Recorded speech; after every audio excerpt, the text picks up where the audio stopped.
वो सब सुनना चाहते हैं। बहुत बहुत स्वागत है आपका। सुधांशु जी, पहली बात तो ये है कि हम प्रभु श्री राम को विस्तार से तो समझेंगे, लेकिन पहले मैं आपसे एक पॉलिटिकल क्वेश्चन ये कर रहा हूं कि आप लोगों पर आरोप ये लग रहा है कि आप लोगों ने प्रभु श्री राम को हाईजैक कर लिया है। कुछ लोग कह रहे हैं आपने किडनैप कर लिया है, और ये जो माहौल है ये सारा पॉलिटिकल माहौल है, ये आध्यात्मिक माहौल नहीं है। ऐसा है क्या? देखिए, वास्तविकता में भगवान राम कभी चुनाव तो छोड़िए, राजनीति के विषय नहीं हो सकते, भारत की अस्मिता का विषय है। राम शब्द का अर्थ होता है रमन्ते इति रामः, वह तत्व जिसमें संपूर्ण ब्रह्मांड, संपूर्ण सृष्टि रमी है, सेटल्ड है, वो राम है। और उसको कोई हाईजैक कैसे कर सकता है? उसको तो ये कहा जाता हरि व्यापक सर्वत्र समाना और प्रेम से प्रकट होए मैं जाना। प्रेम करिए, यहीं प्रकट हो जाएंगे। जैसे आप अपने टीवी पे देखते हैं ना, एलईडी क्रिस्टल्स का पैटर्न है ना, जो चैनल आप देखना चाहते हैं बटन दबाइए, फ्रीक्वेंसी एलईडी क्रिस्टल्स की चेंज होती, सामने दिख जाता है। अपने मन की फ्रीक्वेंसी चेंज करिए। कस्तूरी कुंडल बसे मृग ढूंढे बनमाई, ऐसे घट घट राम है दुनिया जाने नाई। अब उसमें राजनीति किसको नजर आती है? राजनीति उनको नजर आती है जिन्होंने कि इस देश के संविधान निर्माताओं ने, संविधान की मूल प्रति में भगवान राम का चित्र, जानते हैं कौन से चैप्टर पे? Fundamental rights. इसका मतलब संविधान निर्माताओं का भाव था कि हमारे मूल अधिकार एक मर्यादा से प्रेरित और मर्यादा से नियंत्रित होने चाहिए, जो भगवान राम की मर्यादा थी। परंतु अफसोस, जब उस पर राजनीति करने का प्रयास किया गया तब यह हुआ। हमारा राजनीति से कोई लेना नहीं, हम जब 2 सीटों वाली पार्टी थे, सपने में गुमान नहीं था कि कभी हमारी जिंदगी, मतलब आप मोदी जी की जनरेशन छोड़ दीजिए, वो अटल जी वाली जनरेशन छोड़ दीजिए, हमें नहीं गुमान था कि हमारी जिंदगी में कभी वो दिन आएगा कि केंद्र में हमारी स्पष्ट बहुमत की सरकार होगी। तब भी हम राम के साथ उतनी ही भक्ति से खड़े थे जितना 303 के साथ खड़े हैं। लेकिन आरोप ये है ना कि आप कुछ लोगों को बुला रहे हैं, कुछ को नहीं बुला रहे हैं। कुछ को दिक्कत ये कि मोदी जी क्यों जा रहे हैं, वो तो प्रधानमंत्री हैं, वो धार्मिक कार्यक्रम में क्यों शामिल हो रहे हैं। आज मैं देख रहा था कि कई लोग ये भी कहने लग गए कि जो लोग जाएंगे वो एक धर्म विशेष से जोड़ दिए जाएंगे, जो नहीं जाएंगे उनको आप कहेंगे ये एंटी हिंदू है। तो ये परेशानियां उनकी बढ़ रही। देखिए, एक बहुत बड़ी समस्या ये है, मैं कई बार बोल चुका हूं, जो लोग भगवान राम को एक पर्टिकुलर विचार, एक पर्टिकुलर व्यवस्था से जोड़ना चाहते हैं, तो मैं याद दिलाना चाहता हूं, इस दुनिया में एक ही देश है जहां के national broadcaster per day Ramayan आती है, वो है इंडोनेशिया, दुनिया का सबसे बड़ा मुस्लिम देश, जहां भारत से भी अधिक रामलीलाएं खेली जाती हैं प्रतिशत के हिसाब से, जनसंख्या के प्रतिशत अगर देखें, और सारे के सारे पात्र मुस्लिम होते हैं। वो है दुनिया का सबसे बड़ा मुस्लिम देश इंडोनेशिया। अगर कोई एक ऐसा देश है जहां की फर्स्ट लेडी मानती है कि उनकी वंशावली भगवान राम से है, तो वो है कोरिया। और जाके चेक करिए, कोरिया में 60% लोग नास्तिक हैं। अगर कोई एक देश है जहां का राजा होल्ड करता है title king Rama the 10th, जो इससे पहले थे भूमि बल अतुल्य तेज किंग रामा द 10th, वो है थाईलैंड, वो हिंदू देश नहीं है। आप ये समझिए। और वेस्ट में चले जाइए तो जॉर्डन रिवर के वेस्ट बैंक पे एक बहुत बड़ा शहर है राम अल्लाह। अल्लाह समझ में आता, उसमें राम कहां से आ गया।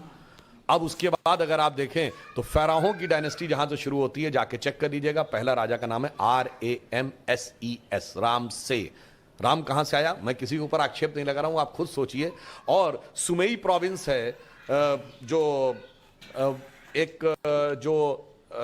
इराक और टर्की के बीच में, कुर्दिस्तान के इलाके में, उसमें एक गुफा में एक चित्र मिला है जिसमें एक भारतीय राजा मुकुट और धोती पहने हुए और ऐसे हाथ में बाण लेके खड़े हैं, धनुष लेके, और सामने एक बंदर घुटने के बल यूं बैठा हुआ। तो बताने की जरूरत नहीं कि वो कौन है। और होंडुरास में जाके चेक करिए, मंकी गॉड। होंडुरास कहां है? लैटिन अमेरिका में। तो पूरब से लेके पश्चिम तक अगर आप देखें तो मुझे इस पे, जिन लोगों को फिर भी लगता है कि ये हिंदू हैं और उस कारण से उन्हें आपत्ति है, तो मुझे अटल जी की कविता की वो पंक्ति याद आती है कि मैं अखिल विश्व का गुरु महान, देता विद्या का अमर दान, मैंने दिखलाया मुक्ति मार्ग, मैंने सिखलाया ब्रह्म ज्ञान, मेरे वेदों का ज्ञान अमर, मेरे वेदों की ज्योति प्रखर, मानव के मन का अंधकार क्या कभी सामने सका ठहर। अब आगे समझिए, मेरे स्वर नभ में गहर गहर, सागर के जल में छहर छहर, इस कोने से उस कोने तक, इंडोनेशिया से लेके होंडुरास तक, कर सकते जगती सौरभ में, हिंदू तन मन हिंदू जीवन, रग रग हिंदू मेरा बन। वाह।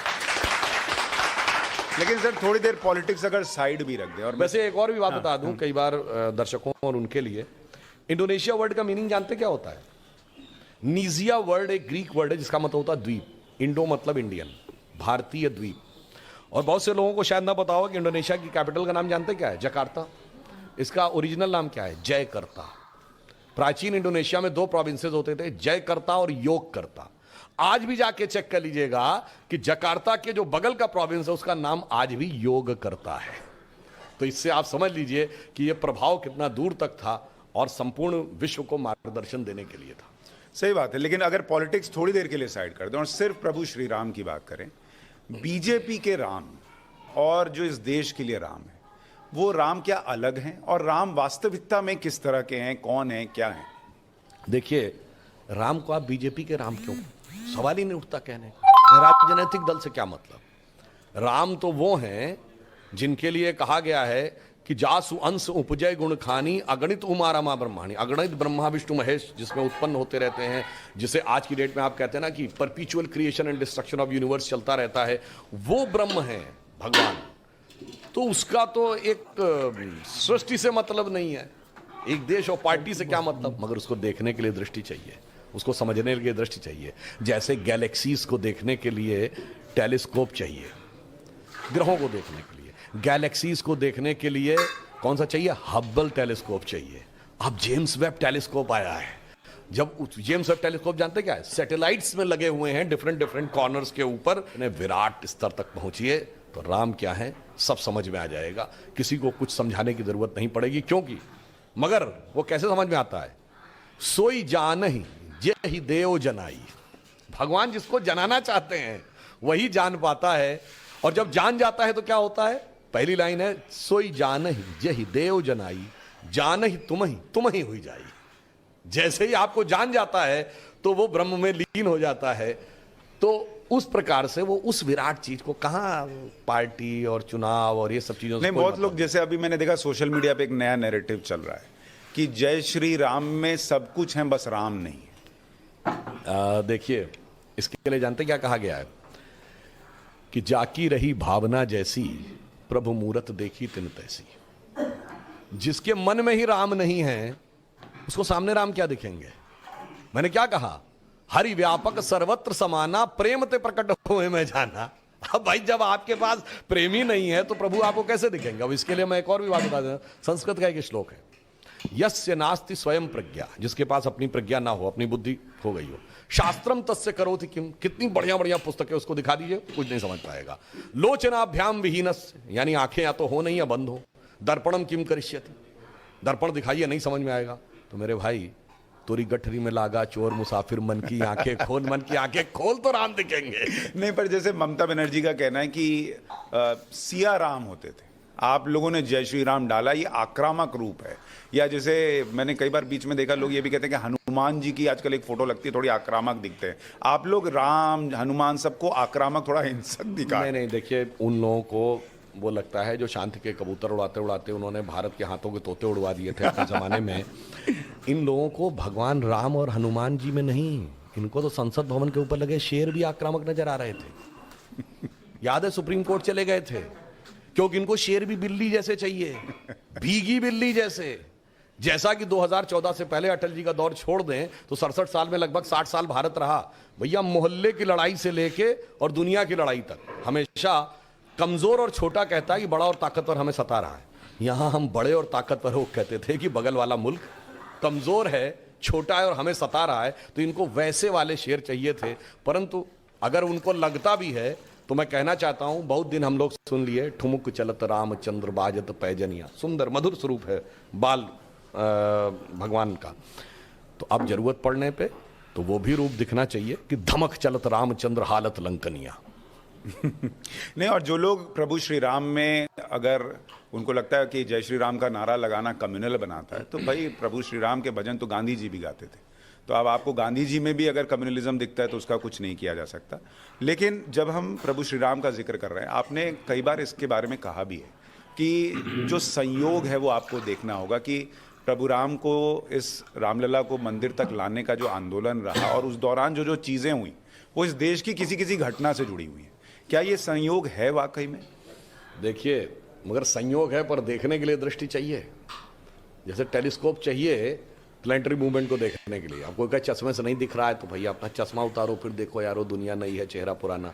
अब मैं आपको संयोग बताता हूँ, जब भारत के इतिहास ने करवट ली, सबसे पहला 1857 प्रथम स्वतंत्रता संग्राम, और जो पहला ऑफिशियल डॉक्यूमेंट है, चूंकि ब्रिटिश कंट्रोल हो गया था अवध के ऊपर, लखनऊ और पूरे फैजाबाद एरिया पे, तो उसके बाद से तो बिल्कुल सारे legal documents as it is available है, मुगल काल के पार्ट्स में अवेलेबल है, उसके बाद सीक्वेंस अवेलेबल।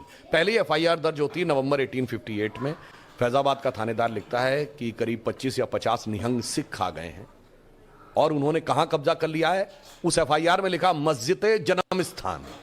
भाई मस्जिद ही समझ में आता है, ये जन्म स्थान किसका था, और उन्होंने उसमें यज्ञ हवन किया है और मस्जिद जन्म स्थान के सारी दीवारों पर राम राम राम लिख दिया है। उसने लिखा है फौज ज्यादा भेजिए, इन लोगों का मुकाबला, तलवार लिए इतने लोगों का मुकाबला हम अपने सिपाहियों से नहीं कर सकते। That was the first turning point. Then freedom movement शुरू होता है। फ्रीडम मूवमेंट का सबसे बड़ा टर्निंग पॉइंट कब आया? 1937 प्रोविंशियल असेंबलीज इलेक्शन, जब अंग्रेजों ने मान लिया कि स्टेट्स में आपकी गवर्नमेंट रह सकती है, सेंटर में हमारी रहेगी, जिसमें कांग्रेस की सरकारें चुन के आई। 1936 में एक भीषण संघर्ष होता है और उसके बाद ब्रिटिश सरकार ये निर्णय लेती है कि वहां पर नमाज पढ़ना बंद। एक स्टेप आगे आए, आजादी मिली 47 में। 26 नवंबर 1949 को संविधान लिख के तैयार होता है और 22-23 दिसंबर 1949 की रात को वहां पर श्री राम लला प्रकट होते हैं और कोर्ट की परमिशन के बाद, भले ही ताले में बंद करके, मगर पूजा अर्चना की परमिशन दे दी जाती। एक स्टेप मामला आगे बढ़ गया। ठीक, उसके बाद आइए 1986 में ताला खुलता है। बहुत से बच्चों को नहीं लगेगा, कुछ लगेगा कि ये क्या बात हो रही है, पर इंडिया की ओपननेस की शुरुआत उस जमाने में हुई थी। ये गैट WTO में बदलने की शुरुआत, अगर उरुग्वे राउंड ऑफ टॉक्स 1986 में शुरू हुई थी, that eventually converted into WTO इन 95। अब आइए राम मंदिर का आंदोलन प्रखरता जो शुरू होता है 1990 से 92। इसी दौर में भारत की पॉलिटिक्स चेंज होती है, यूनिपोलर से बाइपोलर होती है। इसी दौर में अगर आप देखें, विवादित ढांचा भी टूटता है और अर्थव्यवस्था का पुराना नेहरूवियन मॉडल भी ध्वस्त होता है। एक नई अर्थव्यवस्था उभर के सामने आती है। PV नरसिम्हा राव जी प्रधानमंत्री थे और राम मंदिर का भी एक नया स्वरूप आता है, भले ही वो छप्पर के अंदर थे। अगला बड़ा पड़ाव आया राम मंदिर के लिए, जब इन लोगों ने जानते क्या किया था? जब खुदाई में 1976 में खंबे निकल आए थे, तो लेफ्टिस्ट हिस्टोरियंस के प्रभाव में इंदिरा गांधी की सरकार ने रुकवा दिए थे। बात के मोहम्मद ने कही है, जो ज्वाइंट डायरेक्टर के रूप में उस आर्कियोलॉजिकल एक्सकेवेशन का नेतृत्व कर रहे थे। फिर कोर्ट से रोक लगवा दी कि खुदाई नहीं हो सकती। अब खुदाई पे रोक थी, मगर तब तक रडार मैपिंग की टेक्निक आ गई सन 2000 में। तो भाई ऑपरेशन पे रोक था, अल्ट्रासाउंड पे तो रोक नहीं था। वो रडार मैपिंग ने की रिपोर्ट सरकार ने की और कोर्ट के सामने रख दी। कोर्ट ने कह दिया ठीक है खुदाई की जाए। 2003 में नीचे 8-10 खंबे निकले, स्ट्रक्चर दिख गया। और 2003 ही वो वर्ष है जब इंडिया करंट अकाउंट सरप्लस हुआ। 2003-4 के ही चौथे क्वार्टर में हम एक बार 10% की रेट को तय करिए। 2003-4 ही वो वर्ष है जब भारत का, जब बाबरी ढांचा था तो फॉरेन एक्सचेंज जब 1 बिलियन के नीचे था। 2003 में 100 बिलियन हुआ। अब आप आइए 2019 में जजमेंट आया, अब राम मंदिर बनने जा रहा है। मोदी जी के नेतृत्व में स्पष्ट बहुमत की सरकार दूसरी बार। उत्तर प्रदेश में पहले 325 सीटों की सरकार, अब 255 की सीटों की सरकार। अब फॉरेन एक्सचेंज दर कितना है? 600 बिलियन। अब हम क्या हैं? सबसे हाईएस्ट फास्टेस्ट गोइंग अर्थव्यवस्था 7.8% के साथ। तो मैं तो कह रहा हूं, ये प्रभु की माया को समझो। तो जब भगवान जागृत हो रहे थे तो ये राम मंदिर के लिए कहते थे ना, राम लला हम आएंगे, मंदिर वहीं बनाएंगे, तारीख नहीं बताएंगे। जनाब, ये राम मंदिर कोई इमारत नहीं थी और तारीख कोई डेट नहीं थी। तारीख थी भारत की काल चक्र की गति में ऊपर उठना। और अब देखिए, अब तो ऐसी तारीख आई है कि आपको पता, अंग्रेजों के जमाने का CRPC भी कैंसिल हो गया। वो जो आप लोग फिल्मों में डायलॉग सुनते थे, तारीख पे तारीख, तारीख पे तारीख, अब वो बंद कर दिया गया। अब ये हुआ भाई, चार्जशीट के बाद 90 दिन में केस शुरू करना ही पड़ेगा। अगर जज साहब ने जजमेंट, मतलब हियरिंग कंप्लीट हो गई, 14 दिन में जजमेंट सुनाना पड़ेगा। जजमेंट सुनाने के बाद 1 हफ्ते के अंदर सजा सुनानी पड़ेगी। अगर किसी को मर्सी पिटीशन करना है तो 30 दिन के अंदर करना पड़ेगा। यानी सोचिए, जब तारीख आई है तो तारीख पे तारीख की बात भी तारीख में कहीं गुम होती नजर आ रही है। क्या बात, बहुत बढ़िया। लेकिन सुधांशु जी, आपने बड़े शानदार तरीके से बताया कि जब जब प्रभु श्री राम से जुड़ा हुआ कोई काम आगे बढ़ा तो ये देश भी आगे बढ़ा। अब तो रामलला खुद ही टेंट से निकलकर मंदिर में जा रहे हैं, प्राण प्रतिष्ठा हो रही है। अब यहां से देश कहां जाएगा फिर? ये तो सबसे बड़ा अचीवमेंट है भाई कि हम मैं एक और भी बात बता दूं, भगवान राम का राज्याभिषेक क्या सीधे हो गया था क्या? नहीं, पहले राजा राम को वनवासी राम बनना पड़ा था। छल के साथ उनका राज्य छूट गया था। हमें भी सत्ता बहुत पहले मिल जानी चाहिए थी, छूट गई थी। फिर क्या हुआ था? पहले हुआ था निषाद राज का राज्याभिषेक, माता शबरी का सम्मान, सुग्रीव का राज्याभिषेक। अर्थात भगवान राम यदि केवल रावण वध के लिए ही जन्म लिए थे तो बहुत आसान था, अयोध्या के राजा के रूप में जाते, अयोध्या से ना लेके मार देते, उससे धर्म नहीं स्थापित होता। पहले राजा राम वनवासी राम बने, फिर गिर कंदराओं में रहने वाले लोग, वनों में रहने वाले लोग, वानर, रीछ, भालू अर्थात समाज के सबसे कोने में रहने वाले सबको संगठित किया और उस समय की विश्व की सबसे बड़ी शक्ति को परास्त किया और सबको राज्य सत्ता में स्थान दिया। अब आप बताइए, जब जजमेंट आया 2019 में, अब हम लोगों ने भी जब 9 नवंबर 1989 को शिलान्यास करवाया था तो पहली ईंट कामेश्वर चौपाल से रखवाई गई थी, जो आजकल के हिसाब से तथाकथित, क्योंकि हम किसी को निम्न नहीं मानते, तथाकथित निचली जाति के थे। उसके बाद जब जजमेंट आया 2019 में तो हमारे राष्ट्रपति कौन थे? श्री रामनाथ कोविंद, जो अनुसूचित जाति वर्ग से हैं। अब जब भव्य मंदिर का उद्घाटन होगा तो हमारी राष्ट्रपति कौन है? श्रीमती द्रौपदी मुर्मू, जो अनुसूचित जनजाति से हैं। और हमारे प्रधानमंत्री कौन है? मोदी जी, जो पिछड़े वर्ग से हैं।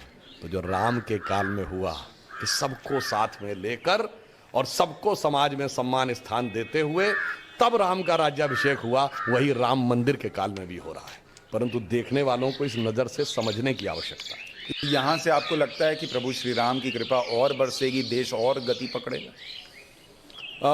मेरा मानना है कि प्रधानमंत्री जी ने कहा था कि ये 25 वर्ष का समय अमृतकाल है, यानी जब हमारे 75 वर्ष स्वतंत्रता के पूर्ण हुए और 100 वर्ष तक जाएंगे। ये अमृतकाल युवाओं के लिए है, क्योंकि 25 वर्ष बाद हम लोग तो बूढ़े हो गए होंगे। ये बच्चे जो हैं ये आगे किसी महत्वपूर्ण स्थान पर बैठ के काम कर रहे होंगे और देश के लिए योगदान दे रहे होंगे। अभी तो अमृतकाल का पहला ही साल था, यानी अमृतकाल का उषा काल है। अभी आगे क्या होगा, और ये काम मैं आज की पीढ़ी को बताना चाहता हूं, इतना आसान नहीं था। जब राम मंदिर शुरू हुआ था थोड़ी था कि टाइटल सूट है, मुकदमा लड़ लो। कहें पहले राम हुए थे कि नहीं, पहले ये बताओ, या अयोध्या यही थी कि नहीं बताओ, अगर थी भी तो ये बताओ कि यहीं पे हुए थे कि नहीं। याद है एक नेता बोले थे कि इतने हजार कमरे थे तो यहीं पे हुए थे कि नहीं। तो साहब उस जमाने में हम लोगों को याद है जिस ढंग का क्रूर और अत्याचार हुआ था, क्रूरता, तो ये ऐसा था जैसे कि कोई पत्थर में अंकुर उगा देना हो।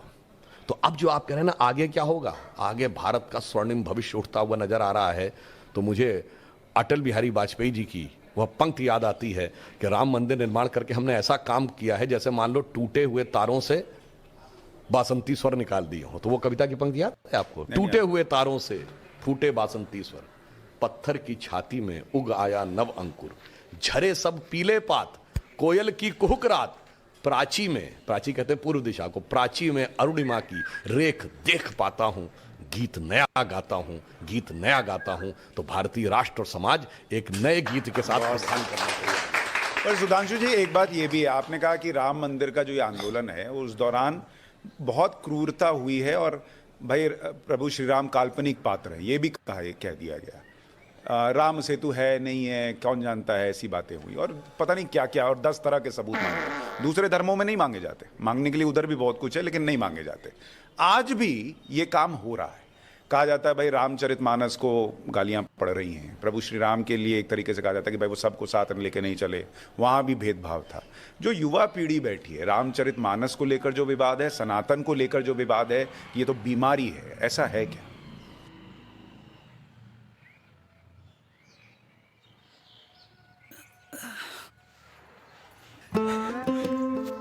हेल्दी कंपटीशन में हम एक दूसरे के पार्टनर हैं और हमारा हेल्थ पार्टनर है lite Horlicks, zero added sugar, high protein, active life. अब सिर्फ 284 रुपए से शुरू करें।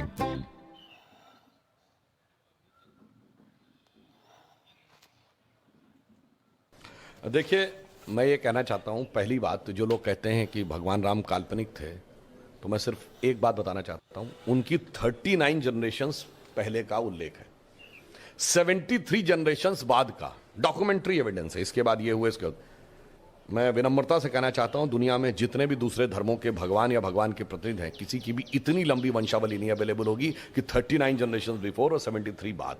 और आज भी ऐसे लोग हैं जो ये बताते हैं कि वो उनकी वंशावली में, और सबसे प्रिसाइज टाइम भी है जो मैं पहले भी बोल चुका हूं कि ये बताइए कि अगर आपसे पूछा जाए कि व्हाट इज टाइम, आप कहेंगे इस समय शाम का इतना बजा है, ये तो लंदन में कुछ और है, न्यूयॉर्क में कुछ और है, टोक्यो में कुछ और है, तो आपने एक स्टैंडर्ड जीएमटी बनाया, ग्रीनविच मीन टाइम। बट अगर आपसे पूछूं कि absolute measuring parameter of time, वही जो आइंस्टीन की चौथी डायमेंशन है, जो इक्वली एप्लीकेबल ऑन अर्थ और मून, ऑन मार्स और any point in the space in solar system, it is only and it can only be the relative positions of planet. और भगवान राम की तो वो दी हुई है।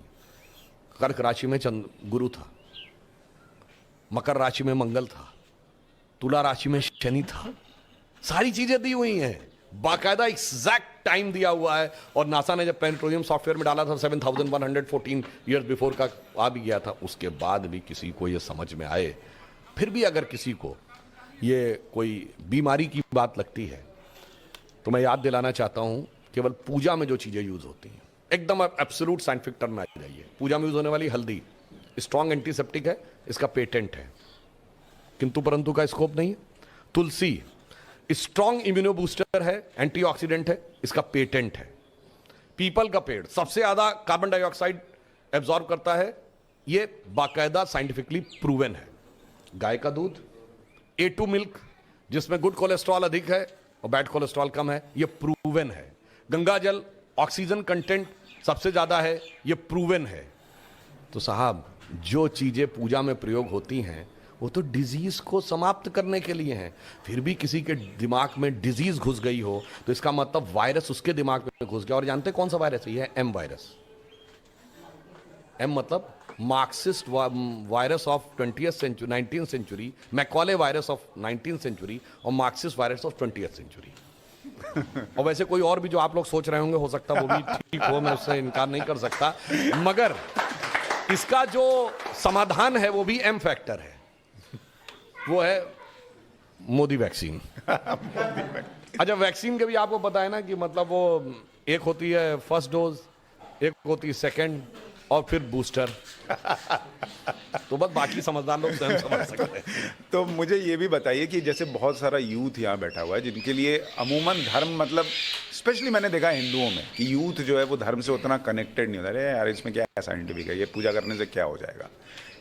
क्या प्रभु श्री राम का जो रूप हम देखते हैं आध्यात्मिक तौर पर, यूथ के लिए साइंटिफिक रूप या उसमें जो जुड़ी हुई चीजें हैं, वो आप बता सकते हैं? देखिए, एक बहुत बड़ी समस्या है। हमने कहा ना, मैकॉले और मार्क्स का ये षड्यंत्र हुआ कि हमारे यूथ में सब जो चीजें थोड़ी बहुत भी कोर्स में, सिलेबस में रह गई, सब हटा दी गई। और मैं कहना चाहूंगा कि हिंदू धर्म और हिंदू फैमिली से जुड़े हुए, बल्कि सब लोगों के लिए मैं कहना चाहता हूं, हिंदू फैमिली के जुड़े हुए धर्म, यानी जो हिंदुइज्म से निकले, सिख है, जैन है, बौद्ध है, जो हिंदू परिवार के ही हैं, सब अपने अपने धर्म ग्रंथ पढ़िए, सारा फंडा अपने आप क्लियर हो जाएगा। ये बहुत बड़ा जो आपके दिमाग में स्टीरियोटाइप बना दिया गया, वो सारी चीजें समाप्त हो जाएंगी। भगवान राम के लिए तुलसी ने लिखा है कि कहत परम पुनीत इतिहासा, अंतिम जो चौपाई है, सवन ही हो तो सकल भ्रम नासा, सुनिए तो सारा भ्रम का नाश हो जाएगा। जैसे मैं एक छोटी सी बात बताना चाहता हूं, कभी आपने ये बात, यद्यपि मैं पहले भी बोल चुका हूं, आप बताइए भगवान राम 4 ही भाई क्यों थे? 3 या 5 क्यों नहीं? और अगर 4 भाई थे तो लक्ष्मण ही क्यों राम के साथ जाएंगे वन में, और भरत ही खड़ाऊ रख के शासन क्यों करेंगे, और शत्रुघ्न ही अयोध्या में क्यों रहेंगे? क्योंकि 4 भाई 4 पुरुषार्थ के प्रतीक हैं, धर्म, अर्थ, काम, मोक्ष। भगवान राम धर्म है, शत्रुघ्न अर्थ है, लक्ष्मण काम है और भरत मोक्ष है। अब देखिए साहब, धर्म के साथ काम यानी कामना यानी इच्छा सदैव संयुक्त रहनी चाहिए, इसलिए लक्ष्मण सदैव साथ में रहेंगे। भरत मोक्ष के प्रतीक हैं, तो खड़ाऊ रख के यानी धर्म के किसी प्रतीक को रख के तपस्या करेंगे, मोक्ष प्राप्त होगा। और शत्रुघ्न अर्थ के प्रतीक हैं, तो इसलिए वो राजधानी में ही रहेंगे, अर्थ कभी छोड़ के नहीं जा सकता। इसीलिए आप देखिए, कहा तो जाता राम लक्ष्मण की जोड़ी, मगर तुलसी बाबा ने लिखा हनुमान चालीसा में कि रघुपति कीनी बहुत बड़ाई, तुम मम प्रिय भरत ही संभाई। क्यों? देखिए, कामना को तो धर्म सबसे प्रिय होना चाहिए, लक्ष्मण को राम प्रिय होने चाहिए, धर्म को मोक्ष। और फिर मैं एक और बात बताऊं, जो लोग कहते हैं ना राजा दशरथ के 3 रानियां क्यों थी, क्यों? इसमें 2 ही जुड़वा भाई हैं। कौन? लक्ष्मण और शत्रुघ्न। एक कामना, एक अर्थ, यानी इच्छा और पूर्ति, तो जुड़वा भाई हैं। और 3 क्यों जो होना जरूरी था? ये चारों चीजें एक ही स्रोत से नहीं आ सकती। धर्म सतोगुण से आएगा, तो कौशल्या जी सतोगुण का प्रतीक है, तो राम की मां है। अर्थ और काम रजोगुण से आएगा, तो सुमित्रा जी रजोगुण का प्रतीक है, तो उनसे काम और अर्थ उत्पन्न होगा। और केकई तमोगुण की प्रतीक है, मोक्ष प्राप्त करने के लिए तमोगुण के पार जाना पड़ेगा। इसलिए महाराज दशरथ की 3 ही रानियां हैं, 2 या 4 नहीं। और फिर यहां पे मैं ये भी कह दूं, मतलब इसको कोई अन्यथा न ले, मैं मतलब ये नहीं कह रहा हूं, इसमें सबसे सुंदर कौन था? केकई। तमोगुण सबसे आकर्षक होता है और अक्सर उसी के पीछे बहुत सारी अनिष्ट की संभावनाएं भी छुपी रहती हैं। तो मैं कह रहा हूं, अगर थोड़ा सा गौर से पढ़ोगे तो एक एक चीज में इतना गहरा अर्थ निकलेगा कि फिर अगर एनी बेसेंट ने कहा था कि for 40 years I have studied a religion by the name of Hinduism, the more you study, the more you love it, the more you get involved, more you respect it, तब जाके धीरे धीरे समझ में। बहुत बढ़िया। ऐसा वैसे लग नहीं रहा कि हम किसी सांसद को सुन रहे हैं, ऐसा लग रहा है धर्मगुरु को ही सुन रहे हैं। और जो आप दृष्टि रखते हैं वो सबके पास नहीं होती, इसलिए हमें लगा कि आपके जरिए। वैसे हम राजनीतिक भी बात बताते हैं। ये देश जिसको आप धर्मनिरपेक्ष कहते हैं, देश धर्मनिरपेक्ष नहीं है, ये धर्म प्राण देश है। क्योंकि इस संसद की लोकसभा स्पीकर के पीछे की जो पीठ है उसके पीछे लिखा हुआ है धर्म चक्र प्रवर्तना है। ये पूरी संसद धर्म चक्र प्रवर्तन के लिए। अशोक का जो चक्र है हमारे राष्ट्रीय ध्वज में, वो धम्म चक्र है, वो धर्म का चक्र है। हमारे सुप्रीम कोर्ट के अमलम में लिखा यतो धर्मस ततो जया। और जिसको कोई कंफ्यूजन हो तो इस देश में जब जब बड़ा कोई आंदोलन खड़ा हुआ है तो उसके मूल में धर्म था। 1857 में खुद ही लोग कहते हैं ना कि कारतूसों को लेके गाय की चर्बी के कारतूस और सुअर की चर्बी के कारतूस कहता है। उसके बाद इस देश में सबसे पहले चेतना किसने पैदा की? लोकमान्य तिलक ने गणपति जयंती के द्वारा। जो आज गणपति जयंती मनाई जाती है, यानी धार्मिक आधार के ऊपर उन्होंने लिया। फिर महात्मा गांधी ने कहां से पिकअप किया? राम राज्य के विचार के साथ। और उसके बाद अगर आप देखें, देश का धर्म के आधार पर विभाजन हुआ। और उसके बाद अगर सबसे बड़ा आंदोलन हुआ तो गोरक्षा आंदोलन 1967 में। उसके बाद सबसे बड़ा आंदोलन जिसने कि भारत की राजनीति की धारा बदल दी, राम जन्मभूमि का आंदोलन। तो मेरे भाई, ये धर्मनिरपेक्ष नहीं, धर्म प्राण देश है, परंतु धर्म की दृष्टि देखने के लिए भी कम से कम उस ढंग की दृष्टि भी होनी चाहिए। बहुत लोग कहते हैं 2024 में अगर रामलला आ गए और मोदी जी भी मान लीजिए आ गए, क्या राम राज्य आ जाएगा? राम राज्य की क्या परिकल्पना आज के समाज में हो सकती है? और दूसरा, क्या हिंदू राष्ट्र बनने की तरफ बढ़ रहा है? देखिए, बात यह है, भगवान राम ने अपने समय में राम राज्य की परिकल्पना की गई कि बैर न कर काहू सन कोई, राम प्रताप विषमता कोई। किसी से कोई बैर नहीं। अब मोदी जी उसी पर तो चल रहे हैं। बगैर जाति धर्म का भेद किए हुए 70% लोगों को, माइनॉरिटी के भी, किसी न किसी योजना का लाभ मिला है। भगवान राम का मंदिर ऐसे नहीं बन रहा। पहले 4 करोड़ गरीबों को प्रधानमंत्री आवास योजना की तरह आवास मिला है। और उसमें से 3 करोड़ ऐसे हैं जहां रजिस्ट्री पे ओनरशिप में परिवार की महिला का नाम लिखा है। यानी इतना होने के बाद वो सबके साथ किया है। तो जिसको आप राम राज्य कहते हैं ना, वो राम राज्य आगे जाकर इस रूप में आएगा कि वो दुनिया को संदेश देगा, ये मंदिर, कि अगर दुनिया का इतिहास भरा पड़ा है कि भाई भाई को मारकर गद्दी पे बैठा, बेटा बाप को मारकर गद्दी पे बैठा, तो यहां एक ऐसा भी आदर्श है कि अगर पिता ने एक वचन दे दिया तो सारे राजपाट को छोड़कर वन में चला गया। और दूसरा भाव खड़ा रखे, जो मैं पहले बोल चुका हूं, मैं भी बोलना चाहता हूं, किसी को थोड़ा बुरा भी लगे जो भी। भाई, हमारे यहाँ 4 भाई थे, राम लक्ष्मण भरत शत्रुघ्न। तो वहां भी एक दूसरी परंपरा में, बाबरी परंपरा में भी 4 भाई थे, शुजा, मुराद, दारा और औरंगजेब। तो एक ने बाकी 3 को खत्म कर दिया था और इस पे भी उसे संतोष नहीं हुआ। अपने बाप शाहजहां को जेल में डाला। सगे बड़े भाई दारा शिकोह का सर काट के थाली में सजा के अपने बाप शाहजहां के पास उसने जेल में भेजा। तो एक तरफ है भाई की रखी हुई खड़ाऊं और एक तरफ है भाई के रखे कटे हुए सर। और इतना ही नहीं, शाहजहां को आखिरी दिनों में 1 सुराही पानी देता था। और जब शाहजहां ने कहा कि मेरा पानी का कोटा बढ़ा दो, तो उसने कहा उतने में काम चलाओ। तो एक फारसी का शेर है जो मुझे याद नहीं है, उसका अर्थ बता देता हूं। दुखी होकर अपने अंतिम समय में शाहजहां ने लिखा कि तू जिंदा बाप को पानी के लिए तरसा रहा, तुझसे तो अच्छे वो काफिर हिंदू हैं जो पितृपक्ष में मरे हुए बाप को भी तर्पण देते हैं जाके। आप सोचिए कि आप अपने परिवार में क्या चाहते हैं मेरे भाई। किसी धर्म को मानने वाले हो, आप अपने परिवार में क्या चाहते हो? 4 भाइयों में वो प्रेम हो या 4 में से 3 की गर्दन उड़ जाए? बहुत लोग ये भी कह रहे हैं, आपके पास वक्त कम है, मैं थोड़ा सा और वक्त ले रहा हूँ बस, कि बाबरी मस्जिद जो है उसको उस दिन याद करेंगे, अल्लाह से कहेंगे कि हमारी बाबरी मस्जिद के साथ क्या हुआ। संघ कहता है कि मुसलमान तो हैं, वो पहले हिंदू ही थे, वो भी राम के ही वंशज होंगे एक तरीके से। देखिए, मैंने आपसे कहा कि बाबरी परंपरा में क्या है वो मैंने बता दिया। अब वैसे जो लोग बाबरी मस्जिद की बात करते हैं, ये बाबरी मस्जिद का उस उल्लेख तजुके बाबरी में तो नहीं है, उसके बाद हुमायूंनामा में भी नहीं है, आईने अकबरी में भी नहीं है, जहांगीरनामा में भी नहीं है, शाहजहांनामा में भी नहीं है। और उस समय जो फॉरेन ट्रेवलर्स आए, जिसमें विलियम फिंच जो लंबे समय तक रहे अयोध्या में, उन्होंने राम कोट पूजा सबका वर्णन किया, मगर मस्जिद का वर्णन नहीं किया। हाँ, जोसेफ टिफेंथलर आया है आफ्टर औरंगजेब, उसने वहां पे मस्जिद का वर्णन किया है और कहा है कि वहां पे संघर्ष चलता है, एक हिस्से के ऊपर ही रहते हैं, यानी आफ्टर औरंगजेब। तो भाई ये जो आप सो कॉल्ड मस्जिद कहते हैं, मुझे लगता है सुप्रीम कोर्ट ने सदैव उसको डिस्प्यूटेड स्ट्रक्चर कहा है, विवादित ढांचा। सुप्रीम कोर्ट ने कभी बाबरी मस्जिद नहीं कहा। जो विवादित ढांचा कहते थे उसको बाबरी मस्जिद कह के भावनाएं भड़काई हैं। वैसे ऑन द लाइटर नोट में एक और बात कहना चाहता हूं, जब राम मंदिर बनने वाला था तो बहुत से लोग ज्ञान देते थे कि यहाँ पे अस्पताल बना दीजिए, यहाँ पे वो लाइब्रेरी बना दीजिए। अभी तक मैंने किसी लेफ्टिस्ट या सेकुलरिस्ट का ये सुझाव नहीं सुना है कि वो जो मस्जिद के लिए जमीन दी गई है वहाँ लाइब्रेरी बनवा दीजिए या वहाँ पे अस्पताल बनवा दीजिए। ये सारा ज्ञान एक तरफा दिया जाता है। तो वो तो इस देश में चल रहा है। जल्दी से एक एक सवाल ले लेंगे ऑडियंस। भारत की विपक्षी पार्टियां आजकल सनातन धर्म को भी गाली दे रही हैं। आप इस राजनीति को कैसे देखते हैं कि ये विपक्ष की अधिकतर पार्टियां, इंडिया अलायंस की मैं बात करूं तो ये श्री राम मंदिर का विरोध कर रही हैं, सनातन धर्म को गाली दे रही हैं, और एकमात्र भाजपा जो राम मंदिर का आंदोलन भी किया और बन भी रहा है, इसको आप कैसे देखते हैं? इसके लिए मैं आपको 2-3 किताबें सजेस्ट करता हूं। एक यूरी बैजमेनेव नाम का जर्नलिस्ट हुआ करता था 1960 और 70 के दशक में। वो बेसिकली केजीबी का एजेंट था और उसमें एक एजेंडा दिया गया था कि हिंदू धर्म और संस्कृति को कैसे नष्ट करना है। उसका डिटेल पढ़ लीजिए। ये बेचारे उसी एजेंडा में फंसे हुए हैं। उसने एक वर्ड यूज किया था कि देवर, मेरा वर्ड नहीं है, उसका है कि they're considering themselves as stalwart in our view, they're the useful idiots. यानी जिसको हम अपने मतलब उसने एक आइडियोलॉजिकल सबवर्जन की थ्योरी दी, जिसमें उसने कहा फर्स्ट स्टेज में stage of demoralization, second stage में स्टेज ऑफ डिस्टेबलाइजेशन, इस ढंग से क्रिएट करना है। तो मैं ये नहीं कह रहा हूं इनको पता है, ये विचारों को पता ही नहीं कि किसके टूल बने हुए हैं।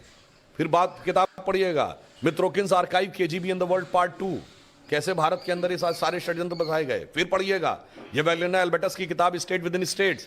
सारा अब तो जितने डिक्लासिफाइड हो गए हैं ना पुराने जो इंटेलिजेंस एजेंसीज के डॉक्यूमेंट, आपको साफ समझ में आ जाएगा पूरा एक भयंकर षड्यंत्र था भारत को नष्ट करने का। उसी के अवशेष अभी तक बचे हुए हैं। पर हम आशा करते हैं कि अब अगर वो भी भगवान राम के साथ आ जाएं तो हम उनसे आह्वान करते हैं कि तुलसी अपने राम को रीझ भजे चाहे खींच, रीझ के भजो या खींच के भजो, खेत पड़े पर जामी है उल्टा सुल्टा बीज। जैसे खेत में बीज पड़ जाता है तो जबरदस्ती भी गिर जाए तो उसमें से कुछ निकल आता है। तो मैं कहता हूं रीझ के ना भजो तो खींच के ही भज दो। लेकिन सुधांशु जी, एक चीज जो बार बार लोग कहते हैं कि दूसरे धर्मों में अगर कोई भी धर्म के खिलाफ बात हो तो एकजुटता दिखती है, हिंदू में वो नहीं दिखती। आपको ऐसा लगता है? बिल्कुल, मैं आपको एक बात कहना चाहता हूं, हिंदू धर्म के अंदर क्या शक्ति है, सिर्फ हिंदुओं में कॉन्फिडेंस की कमी है, बाकी दुनिया में किसी को कॉन्फिडेंस की कमी नहीं है।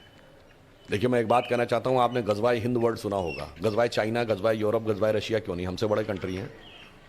क्योंकि उनको पता है, जो श्री अरविंदो ने कहा था कि जो हमारे शरीर में स्थान आत्मा का है वो इस दुनिया में स्थान भारत का है। तो उनको पता है कि कहां से बात को पकड़ना है, इसलिए उस आत्मा की शक्ति को सोए रहने देना है। रामचरितमानस में क्या आता है रामायण में, हनुमान जी के पास पवन तनय सुत पवन समाना, काचु प्रसाद रहा बलवाना, मगर शक्ति भूले हुए थे। लोगों को लगता था ये तो बंदर है, तो बानर थे। वो बंदर कहना ठीक नहीं, मतलब लोग ये कहते थे तो बानर है। क्योंकि जब सीता जी के सामने गए तो सीता जी क्या जवाब देती हैं, जब वो कहते हैं कि हम आके असुरों को मार ले जाएंगे, तो सीता जी कहती हैं सुत कपि सब तुम ही समाना। हे पुत्र, ये कपि तो सब तुम्हारी तरह हैं। जातु धान अतिभट बलवाना, राक्षस तो बहुत शक्तिशाली हैं। मोरे हृदय परम संदेहा, इसलिए मेरे हृदय में संदेह है। तो हनुमान जी क्या करते हैं, सुनी कपि प्रकट कीन निज देहा, विराट देह दिखाते हैं। कनक भूधरा कार शरीरा, समर भयंकर अति बलवीरा। अब ये लोग चाहते हैं कि भारतीय समाज की वो विराट शक्ति उभरने ना पाए, वो सोई रहे। मगर मेरा पूर्ण विश्वास है कि वो धीरे धीरे जागृत हो रही है, और जब वो जागृत होगी तो भारत ही नहीं संपूर्ण विश्व के लिए कल्याणकारी हो। बहुत बढ़िया। आखिर में एक प्रश्न कि जो लोग उस दिन 22 तारीख को मान लीजिए राम मंदिर नहीं जा पा रहे हैं, वो किस तरह से प्रभु श्री राम का जो ये बड़ा दिन है या देश के लिए बड़ा दिन है, उसको कैसे सेलिब्रेट कर सकते हैं? देखिए, इस विषय में सब अपनी अपनी भावनाओं से करें। कुछ कई प्रकार के निर्णय भी संगठनों के द्वारा हो रहे हैं। 22 के बाद 23 से सभी के लिए खुल जाएगा, सब जाकर वो वहाँ पर दर्शन करें, नई प्रेरणा लें।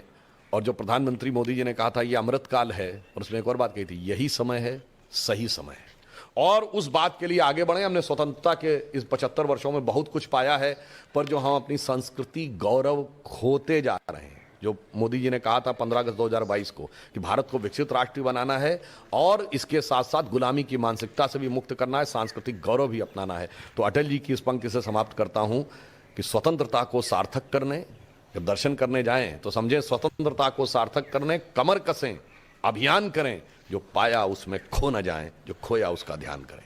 बहुत बढ़िया, बहुत बहुत धन्यवाद सुधांशु जी, बहुत बहुत शुक्रिया हमारे साथ जुड़ने के लिए। नमस्कार, बहुत स्वागत आप सभी का न्यूज की पाठशाला में। और आज हम पाठशाला में प्रभु श्री राम पर एक चैप्टर लेकर आए हैं, और उसकी बड़ी वजह सबको पता है कि देश इस वक्त राममय हो रखा है। जय श्री राम की गूंज है, राम राम की गूंज है। लेकिन हर किसी के लिए राम जो हैं, और प्रभु श्री राम की खासियत ही यही है कि सब अपने अपने हिसाब से प्रभु श्री राम को देखते हैं, उनको आत्मसात करते हैं, मानते हैं, लेकर चलते हैं।